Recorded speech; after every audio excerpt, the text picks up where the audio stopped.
Today, I have the honor of welcoming Georgie Fehringer to the stage. Georgie Fehringer is the TU Dortmund Teaching Fellow for 2023 through 2024 and a reviewer for Publishers Weekly. Their writing has appeared in Black Warrior Review, the Chicago Review of Books, Speculative Nonfiction, Obsidian, Brink, Timber, Entropy, The Amistad, The Rumpus, among others. I just gotta catch my breath for a second.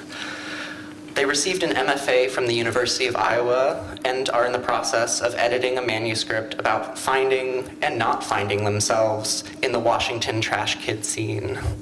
Depending on the season, you can find them in Dortmund, Germany, or Seattle, Washington. They also claim to be nervous about public speaking, but from personal experience, they're one of the most dynamic readers and magnetic personalities I've met. Also, I really don't blame them for being nervous. I don't think many of us in the writing community have ever really presented in a room with like these kind of imposing chemists. Like, are these cursed? Am I just imagining that? Are y'all feeling awkward? Okay. But anyway, awkwardness, weirdness aside, that's what we do as writers. Take the incomprehensible and try our best to step closer to what's beyond our reach. Today we ask, how can we access memory if it's been stretched thin by time? Similarly, if a memory has become overbearing, rehashing itself again and again against our will, how can we ground ourselves and continue to write? In this context, the act of memoir isn't simply a retelling of events, or even a dramatization of events for that matter, but a reckoning with our innermost selves. Detail, then, is a tether. It connects this inner self and all its uncertainties to a community of readers at large. It's an act of community, if you will, intentional or not. You know, that old adage, in the particular lies the universal. I think James Joyce said that, I'm not sure. But the closer you get to your truth, the clearer the path becomes for readers to form these connections in their own lives. Remember how that sound sounds when you haven't heard it in a million years, Georgie writes in their essay, UI. When the heater kicks on with its little push of air and asserts, whoosh, and the button on the phone goes beep, or it goes buzz, or it goes the oddest of all, hello? Reader, yes, I'm talking to you, or I have been talking to you, or I have been talking in you, though it doesn't really truly matter. It is all the same. Reader, did you know that you could hear me even with your fingers in your ears? Audience, you're already listening to me now, but I dare you to listen closer to today's lecture, as well as your own stories and subjects, to the very fabric of your clothes, to archives and more. What you'll encounter in this next hour may sound like a set of pragmatic tools, but know this, it's what you do with them that matters most. Each and every one of you are conduits for complexity, consequence, joy, hope, pleasure, and purpose. Without further ado, please give a round of applause to Georgie Fehringer. I'm going to start with this quote from Mary Karr from The Art of Memoir, which is a wonderful memoir craft book if you haven't read it. She's got a great voice, but memory is a pinball in a machine. It messily ricochets around between image, idea, fragments of scene, stories you've heard. Then the machine goes tilt and snaps off. But most of the time, we keep memories packed away. I sometimes liken that moment of sudden unpacking to circus clowns pouring out of a miniature truck. How did so much fit into a small space? So where I want to start is with the assumption that you know what you want to write about, the time frame, the characters, the major and minor events, the settings, and intriguing conversations. But if you haven't decided on these things, let's start with these basic questions. What do you want to write about and why? What is important to me, to you, about the story? And what do you think about this story is important to other people? And what are some basic time constraints? And by time constraints, I'm more talking about the time period that you're going to cover, not like, I have a year to write this.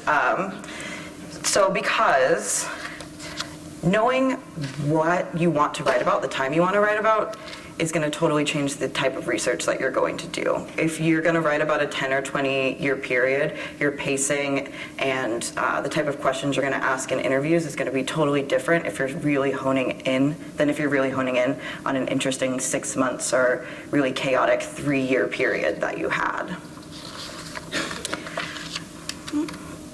So once you've answered those questions or begun to answer those questions for yourself, you're going to start writing. And you don't need to begin at the beginning, right? Begin wherever feels open for you.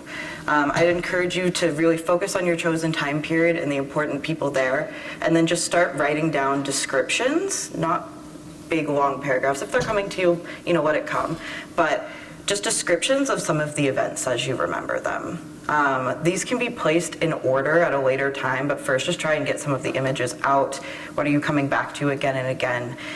Is it a specific day or conversation that might give you information on where you want to focus your research first as well?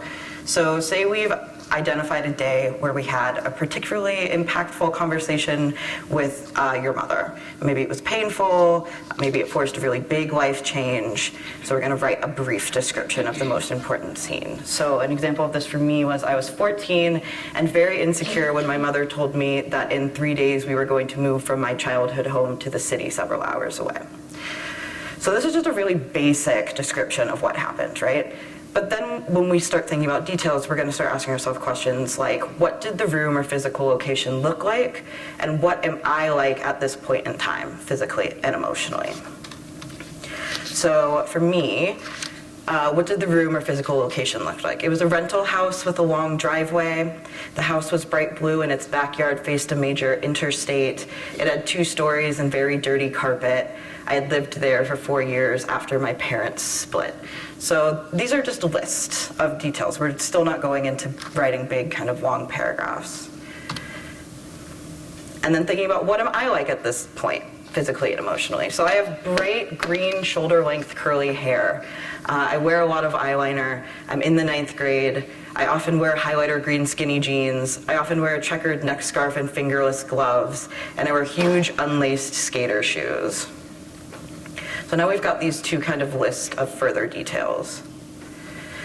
What I'm going to do now is I'm going to pick one of the details and we're going to continue honing in just in a list form. So what am I like at this point? I wear a lot of eyeliner.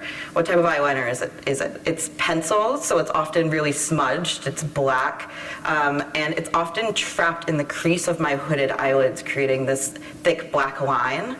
And so then to carry on from there, so my hooded eyelids were an insecurity, and there weren't many people who looked like me around, and the line that the eyeliner created made me feel like I would never fit in. So we're expanding these little details into more of a characterization of who I am at this point. So now that we've taken this detail and brought it a step closer to what I see in my head, I wore eyeliner that was messy and smudgy. I was an insecure teenager who was not going to take the news of the move very well. How do we use the image of the eyeliner to characterize who I am in the moments before my mother tells me that we're moving? So what I ended up coming up with was, and I should stop for a second when Mason was talking about me being interdisciplinary or kind of multimedia. So my memoir is actually in 3rd person because I chose to write about my past self as her own person instead of trying to apply my will to her. So the quotes that you will read are in 3rd person, but they are talking about me. Her wardrobe this year is filled with blacks and neons. She rings her eyes with thick black liner that smears into the crease of her hooded eyelids. She is deeply aware of the way the makeup won't stay put on her face, how it won't fit into line the way she feels she doesn't fit into line. Jennifer assumes this is a truth she must live with because she's fat and black and therefore unlovable, but not in the way the girls she is so close to are unlovable, not in the way of a broken porcelain thing, sharp and dangerous and exciting. So just pulling up some details, we're able to give ourselves the headspace to get closer to this type of image. So then we're going to look at, so what is the room like there? So I had come up with the house was blue and its backyard faced a major intersection. So then I'm going to add more details to that. It was always noisy and too full because there weren't enough rooms. The pipes would freeze in the winter. And then it had 2 stories and very dirty carpet. It was suburban, but it was near more rural land, dirt bikes, horses, lakes. The people in the duplex next door had turned the garage into a bedroom for their young daughter, and you could see Lisa Frank posters and stuffed animals when the garage door was open.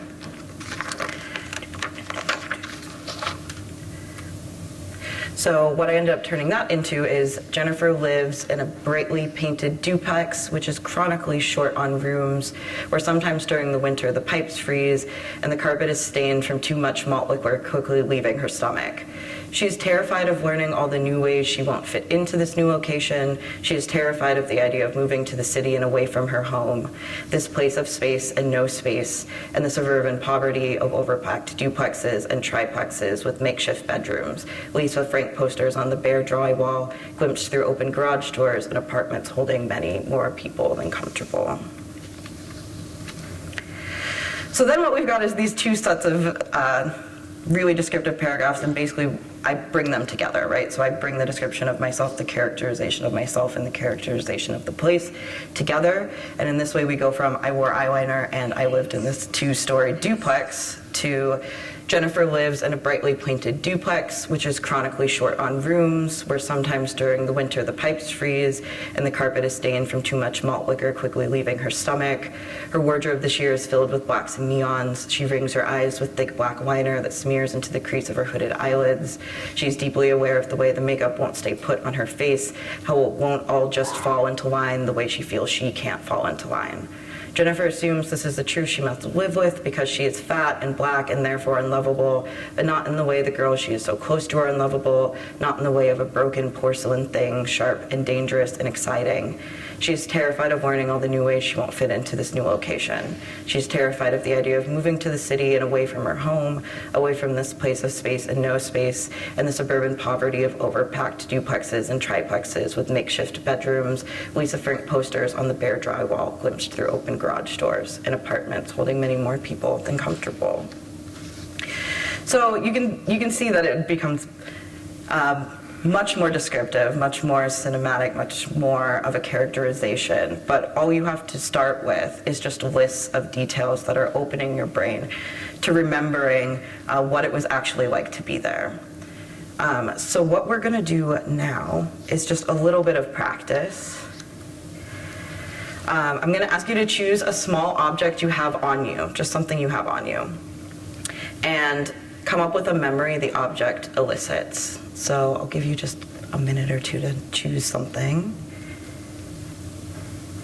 So once you've chosen something, go ahead and just make a list that includes how you would describe the object, the associations you have with the object, some physical or emotional aspects of that memory, and the location aspects of that memory. And remember, it's just a short list. It's not long sentences. Don't worry about, if it's a really beautiful sentence you're writing, because we're not at that point yet. So once you've got the short list, I would ask you to circle something that's new you've discovered or something that you've rediscovered or re-remembered. And then later on today, I would challenge you to take that something new that you've discovered and run the same exercise on it once or twice more and see where you get. And then at that point, maybe try and write a paragraph about the object in the memory that it elicits. So now we're going to talk about ways to pick a scene. So I would encourage you to make a list of key moments in a scene and scenes and apply these questions to them.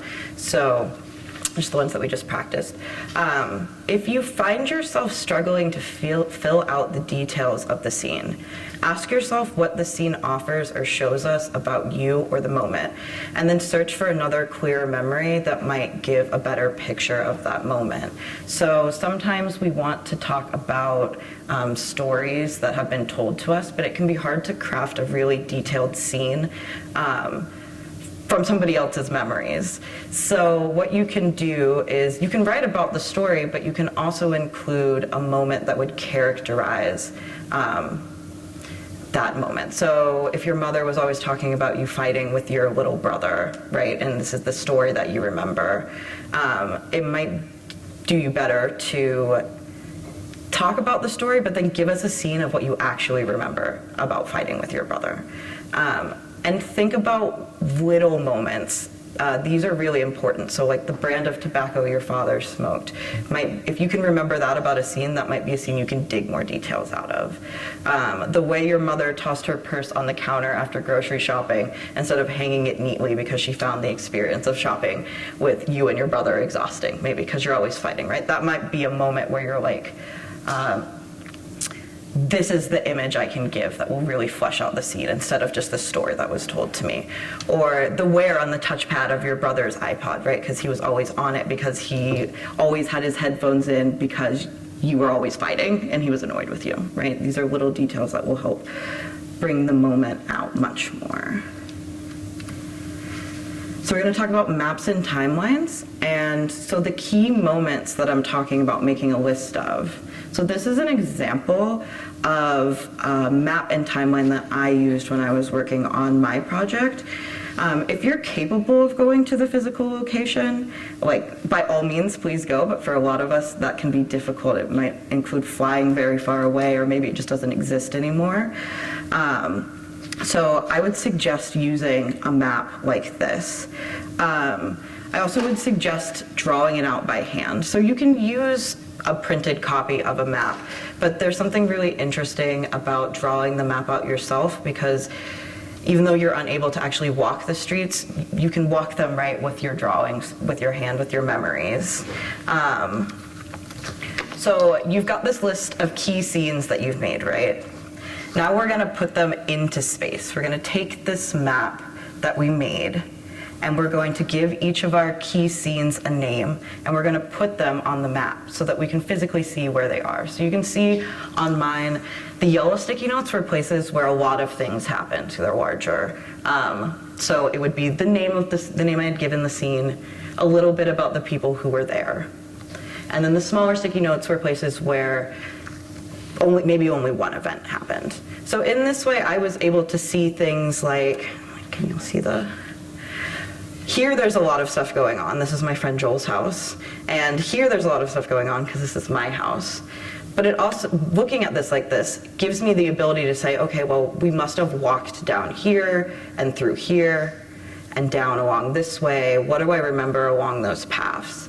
And up around, let's see if I can find it, up around right here, as I was walking through on this map, I remembered that there was a really creepy alley that we used to go down all the time, and it was quite scary. So I marked that in red, right? Because I'm like, think about this space. This is a space that was quite scary for you. It allowed me to have a lot more memories resurface. I also color-coded some of the locations, so things that were important to my story were like fields and patches of woods. So you can see some things are in green because I just wanted to give myself a little bit more color coding to remember exactly what is there. And going through that process of doing it myself was really helpful. Specifically, like this little square here is now an apartment complex that patch of woods doesn't exist anymore. And so if I had have printed it off, it wouldn't have looked the way I remembered it. So it was kind of important for me when I was coloring in that little square to remember what that space was like and kind of know, like, I can't go back there. So underneath this map, I've got a timeline. And this is just really easy, right? Like, this is just like painter's tape and sticky notes that I stuck to my wall and wrote on. So for me, my timeline was 2005 to 2009. And I placed each of the events, the name of the event that corresponds with the name of the event on the map underneath.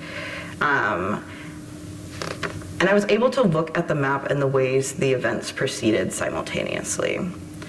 This also can give you some insight on places where you might want to start asking questions in your interview. So if you see right here, there's like this big gap. I, for some reason, can't remember anything there, but that gives me some information about things that I might want to ask people in interviews when I meet up with them. Like, hey, what were we doing in the 9th grade? What can you remember about 2009, right? Apparently, I can't remember anything. Do you remember why I wouldn't remember anything? Or do you remember things that you think I should remember? Things like that. So we can start doing some research there. So another great place for research that I think people don't think about that often is YouTube. So I was working on an oral history for one of my friends about his mother who had passed away, and the place he was describing was Kemah Boardwalk in Houston, Texas. I have never been to Texas. I have never been to Kemah Boardwalk, so I'm really working with his description. But people on YouTube have been archiving what locations look like for years now, right? So he's talking about being there in 2009. I was able to just go on and basically just Google Kemah Boardwalk 2009, right? And find so many videos of people walking through the park. And this gives us more information, right? When I think Houston, I don't necessarily think palm trees. So when I'm filling out the scene, I know there's palm trees. I know there's things like, there's this Joe's Crab Shack there, so maybe there's a lot of scents. I can ask scent questions like, do you remember what this smells like?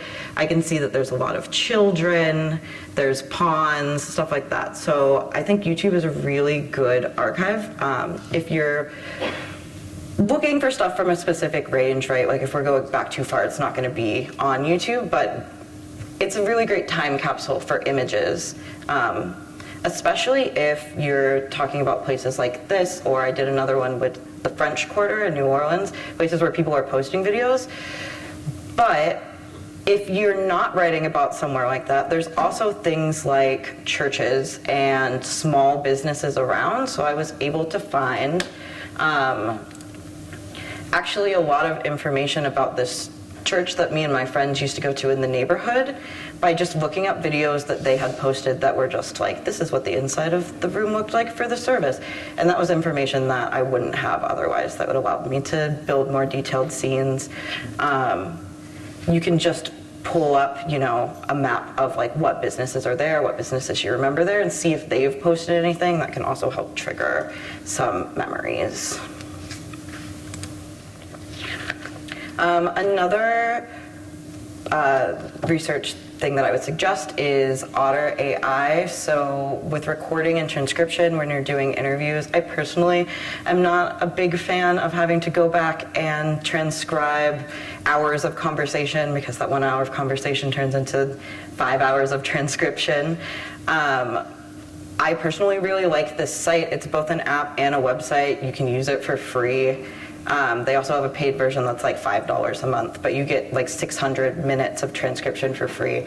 You can record on your phone or whatever you record on and directly upload to the website, or you can record directly to the app or the website. And it's great because it catalogs all of your conversations, the location you were at, the time that the conversation happened. It creates a list of key terms for you, which can be really helpful because say it says grandma 20 times and you're talking about, I don't know, nothing to do with your family. So why did we all say grandma 20 times? That might be something that you want to look into. That might be a memory that you can include into what you were talking about. It also auto-separates speakers, so you don't have to go back through and be like, this was me and this was somebody else. And it is searchable, so if you know that there was a sentence somebody said, you can just search and skip straight to that. And it allows playback by just clicking on the conversation. So you can get tone and also any kind of like background noises or anything like that that's happening that's not actually captured in the text. I think it's a great program. Highly suggest.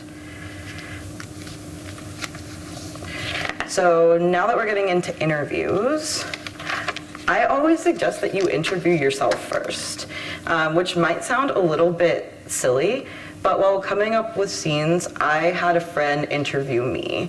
So I had them ask me to tell the story as I remembered it. And then I asked them to essentially pester me as much as they possibly could with detail-oriented questions. So I would say, you know, me and Angela met when we were 12 years old or something like that. Or me and Angela met in the 7th grade. And they would say, okay, well, what year were you in the 7th grade, right? And these are details that I know in my head, but maybe I don't have written down anywhere. And having them written down helps to remember to use them for other people. So where did I meet her? I met her in school. In what class? Do I remember the teacher? Do I remember the classroom? Do I remember the desks? I just have my friend essentially just pester me with questions for about an hour. before I go on to interview other people. So then I moved on to interviewing groups before I went to interviewing individuals. So about a week before the group interview, I sent out a message to the group telling them to start thinking about the time period, to start making notes about things they remembered, looking through photos, yearbooks, listening to music, thinking about TV we had watched, clothes we had worn, etc. I also asked them to bring photos and videos if they had them. Once we were all together, we chatted for a bit, and then we got into the interview process. I hadn't seen a lot of these people for like 12 years, so we had a little bit of chatting we needed to do before just jumping straight into asking them questions. I showed them the map, and I walked them through it, and I asked them about the locations that they remembered, what memories they saw just by walking through. I pointed to the ones that I had put on the map and asked them if they had anything to add to that. At this point, I'm not trying to control the conversation too much, like control or break up the conversation in the way that I had my friend pestering me, because I want to see where they're gonna bounce off each other, where their memories are gonna bounce off each other. But when they would touch upon something that I was also thinking about, I would stop them and push them for some more details. So an example is I remember us hanging out in the woods, and then I would ask the entire group, can you describe the woods? Can each of you describe what the woods look like? Can each of you walk me through the pathways as you remember them? What time of year do you remember being in there the most? What is the space like when it rains or when it's dry? Because people will have different memories of the same area. Especially the walking through one was interesting. You know, someone always went to the left and around this way, and someone always went, I just did it backwards, but someone always went to the right, where there was like an old car in a hole, which was kind of weird, but a good picture, right? So I'll also make notes while I'm doing the group interview of things that I do want to push people on a little bit more when we get into the individual interviews. So individual interviews. So my friend is telling me about a visit to his grandma's house, and it goes like something like this, right? He says, I showed up to her house, and I say, who is her, your grandmother? And he says, yes, Grammy. And I say, okay, did you always call her Grammy? Did she ask to be called that, or was it a tradition in the family? So you just showed up to the house. Can you describe the house? What color is the house? What is the house made of? What room are you in most often? What are the most important objects in that room? Another one that can be interesting is how tall are the cabinets, or how large is the room or the furniture compared to how tall you are? Because if this is something you did as a child and you're just right up above the cabinets and can't reach anything, that can be a great scene to use to also show progression of time later. If you come back to that scene and you are no longer that height, then you can show that time has progressed without having to specifically just say, it had been 15 years and 7 days. And it's just more descriptive and image-based. And you can see how we're filling out the world here, so the cabinets. It might also seem frustrating to interrupt your interviewees constantly. I usually just warn them before we start the interviews that, like, I'm going to be interrupting you. It may break up the flow of your story. I just want to collect these details so that I have them for use later, and I'm not calling you saying, okay, I've written out the scene, but what color was the couch in the house? I just get them now instead of having to do more and more interviews.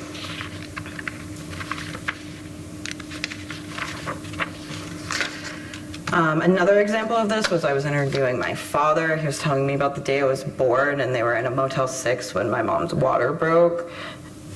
And so I asked him, which Motel 6 are we in? I kind of figured it was the one near the airport. That gives me some information about what it might have sounded like that day, what the traffic might have been like that day. You can also do things like literally just look up what the weather was like on that specific day, and that can help you further fill out a scene, right? Also, the room, the carpets, the bedspreads. Aesthetics are really specific to the era that you're in. So if you're trying to write about the 80s, you might be able to look up what type of bedspreads did Motel 6s use in the 80s, and that type of detail can help position people in that time frame. It's another time you could potentially use YouTube to find walkthroughs of things like that.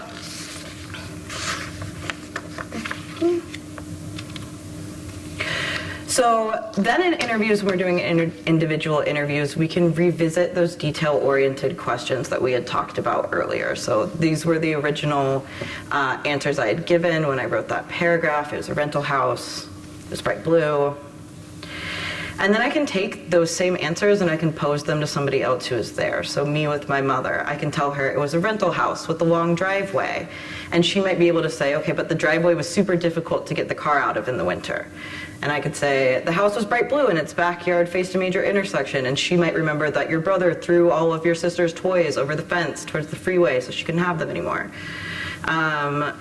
I might remember that it was 2 stories and had very dirty carpet, and she would tell me that the carpet wasn't dirty because we were always cleaning it because we owned a carpet cleaning van, and you probably think it was dirty because of the consistency with which we were cleaning the carpet.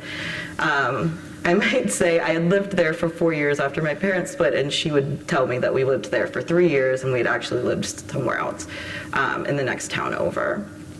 And that also opens up space, right, to talk about, like, okay, so what did that house look like? Do you have pictures of that house? Why don't I remember being there? Why would I maybe not remember being in that house? And she might say, well, you split that time with me and your dad, and so maybe you don't remember that house as much as when you were only living with me.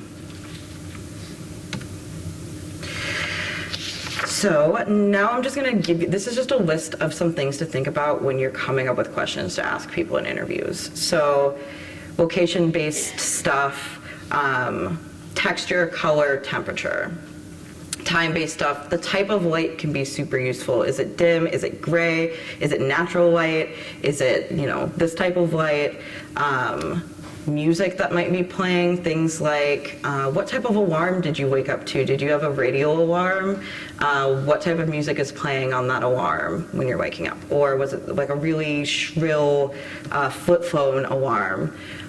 Things like church bells, or some towns have like whistles that blow at like noon, outside sounds like that can help identify time. Maybe your family had a cuckoo clock, things like that. Touch, feeling, just the physical, emotional aspects of those, weather, temperature, types of clothes. If someone is telling you a story and they're always wearing like a really big down jacket, you might be able to pinpoint closer what month it was. And then be able to look up, well, what was the average temperature in February 1964, right? And why it might have been so cold, or why it might have been silly that they were wearing that because it was actually really warm that year, and maybe their mother forced them to wear a really big jacket all the time. Things like carpets, car types, building materials, wood, stone, plastic, all great details to have. Height and size, like I was saying, of self and also the things around you. And then historic specifics, things like manual, automatic cars, dress codes and people's attitudes towards them, pop culture, digital versus analog. And questions about media are always useful. Albums, books, movies, because they have a release date. And if somebody is like, oh, I was really listening to this album, it had just come out, you might be able to pinpoint, okay, this was July 2007, or this was the start of our 8th grade year that year. And that can help you build more detail into things. So to end, you already know who you want to write about if you're writing memoirs. But if you follow these research steps and interview techniques, you'll have a really big reserve of details that help you to add tangibility and craft a compelling story. I also would add, don't be stressed out if you can't necessarily answer all of these detail questions, because you're not going to necessarily use all of the detail questions. But asking them opens up places you can go, places you can look, and having more details is always better than less when you're doing research. Thank you.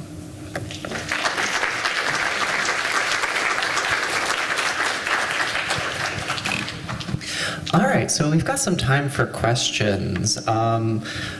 Maybe selfishly, I'd like to kick it off. I really love how you broke it down into just different chunks. all the details for one scene, the scene and a map, the map and that, and then filling in the gaps with a bajillion other things. And as someone who's like, I don't know, other people probably struggle with this too, but like confidence sort of issues and things.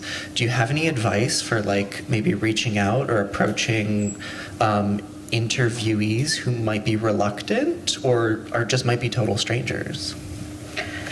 There was one thing that I wanted, before I answer this, because I forgot to tell you this. When I was reaching out to interview people, there was several people that were really important to me that I wanted to interview who had absolutely no interest in doing interviews, did not want to talk about the time period, did not want to break open that can of worms.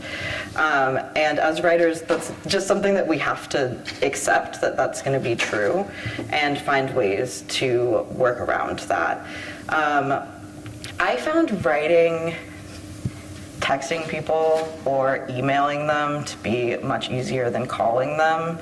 I tried not to send too long of requests, but like, I'm working on this project. I'd really be interested in interviewing you. It's about this time frame. If you'd like more information about it before you agree, please respond. I will give you more information. Responding does not mean that you have agreed to be interviewed. And some people will say no, and a lot of people will say yes. Did I answer? Yeah, thank you. All right, audience questions? Oh, perfect. Sorry, reach over. Hi, I'm just wondering what you do when you come up with conflicting stories, and even from your own. Mm-hmm. How do you manage that?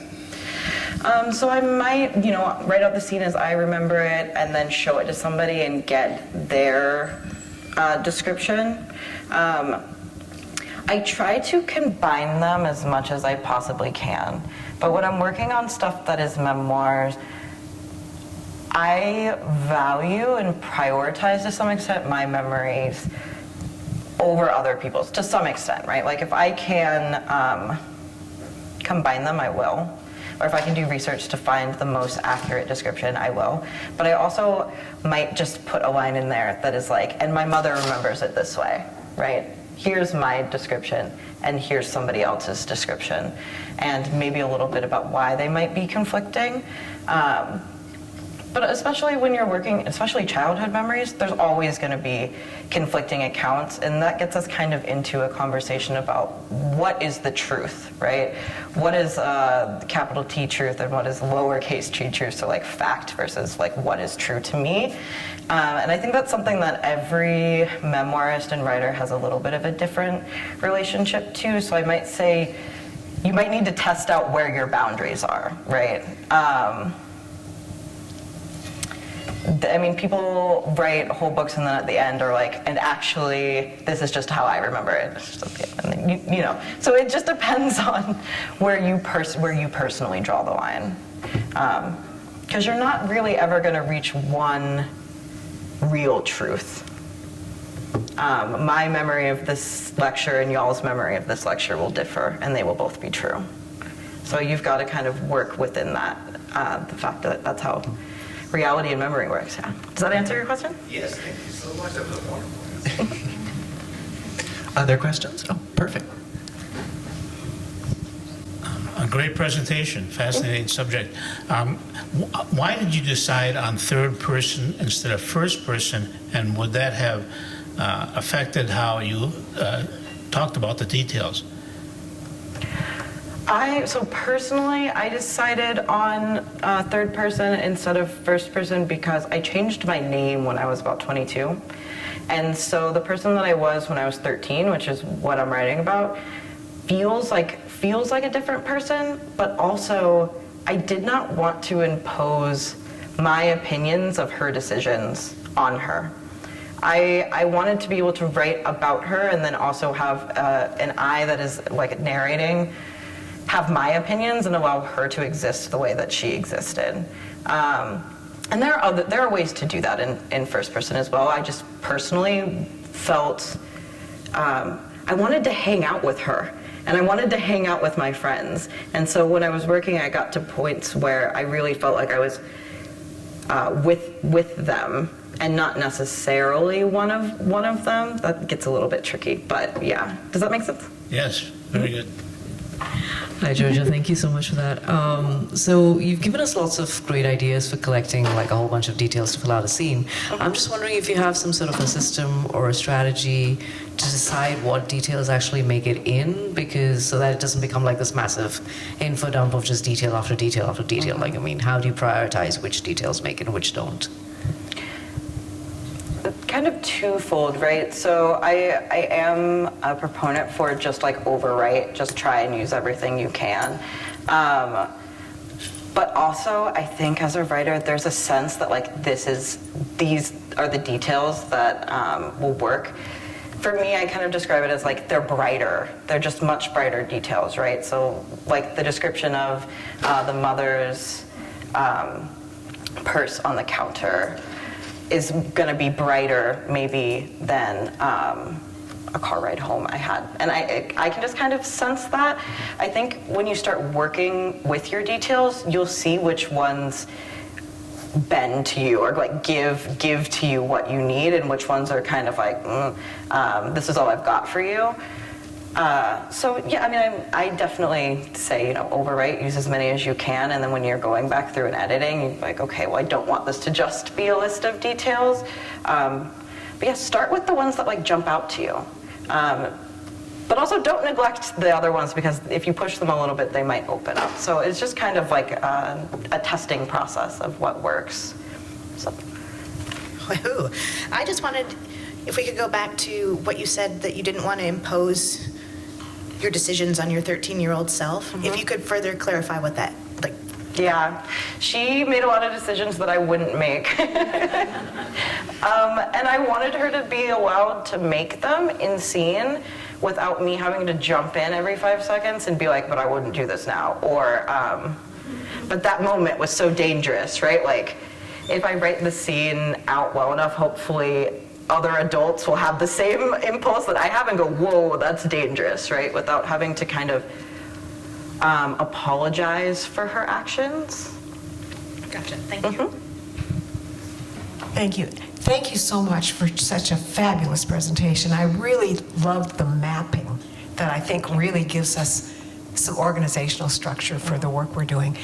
Would you talk a little bit about if you're doing a project that's more historical in nature, any suggestions about resources you can use to help place you in that time when you weren't actually there? That is actually one, I've never actually done any real past historical stuff. I do think always, I guess depending on how far back you're going, but any type of photos, any type of images that you can find, classically like newspapers and stuff like that can be helpful. You might even be able to just put a call out on like a Facebook page and be like, does anybody have any information related to 1924, like images of your parents or things, so that I can get more like specific details about clothing and stuff like that. I'm sorry I don't have too much on past historical stuff. All right, time for one more question. No pressure. All right, everyone, give a big round of applause for Georgie. And